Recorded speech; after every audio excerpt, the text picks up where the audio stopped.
Hey everyone, welcome back to our channel. Today we're diving into a hot topic that's been making waves in the tech world. We're talking about Google, Snap, Meta, and others quietly changing their privacy policies to allow for AI training. Let's break it down. AI data has become a goldmine for companies looking to train new models. But with public data sources drying up, these companies are turning to private datasets, which are usually protected by privacy laws. So how are they getting around this? By subtly tweaking their privacy policies. Sneaky, right?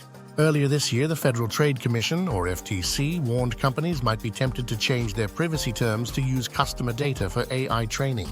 They cautioned that doing this quietly could be deceptive and possibly illegal.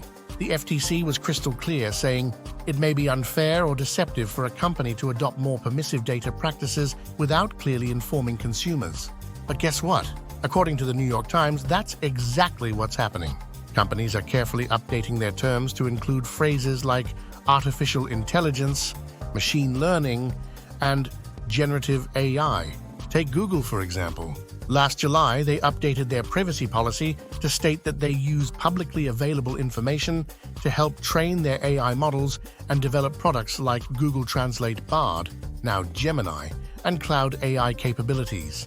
They told the Times it was just a clarification and not a change in practice. Adobe faced major backlash last month when a pop-up notified users of a privacy update. It suggested that Adobe could use content created with its Creative Suite for AI training. Users were furious, especially when they couldn't access their projects without agreeing to the new terms. Many canceled their subscriptions, and Adobe had to issue a clarification. In May, Meta informed its Facebook and Instagram users in Europe that it would use publicly available posts for AI training. After complaints from the European Centre for Digital Rights, Meta paused these plans. It's easier for Meta to gather data from US users due to weaker consumer protections and a fragmented regulatory environment. So what does all this mean for us? It shows a growing trend where companies are pushing the boundaries of privacy to fuel AI development. The FTC's response to these changes will be crucial as we move forward. That's all for today, folks. Make sure to like, subscribe, and hit that notification bell so you don't miss any updates. Leave a comment below with your thoughts on these privacy policy changes. Until next time, stay tech-savvy.